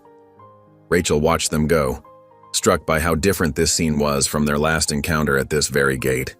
She remained rooted to the spot, taking in the bustling airport around her. Everywhere she looked, she saw what she had once been blind to: a Muslim woman in a hijab being treated with respect at security, An elderly black man receiving assistance with his bags without having to ask twice. A group of Latino passengers chatting freely in Spanish without receiving disapproving glares. The airport wasn't perfect. Rachel knew better than anyone that discrimination didn't disappear overnight. But things were changing. She could see it in the small interactions, the subtle shifts in behavior, the growing awareness among staff. She watched as passengers of all races moved freely through the terminal, treated with the dignity they had always deserved. There was still more work to do. So much more. But for the first time since her transformation began, Rachel didn't feel the crushing weight of shame when she thought about who she used to be. Instead, she felt something new. Pride. Not in who she had been, but in who she was becoming. In the changes she helped create, one training session at a time. In the small victories she witnessed, like the young flight attendant's warm welcome to that black family. With one last glance at the gate where Vanessa and Elijah had disappeared, Rachel turned and walked away. Her steps were steady, purposeful. She had work to do. If you enjoyed the story of Vanessa, I handpicked this next story that you will love. Don't miss it. Click here to watch it. She had work to do. If you enjoyed the story of Vanessa, I handpicked this next story that you will love. Don't miss it. Click here to watch it.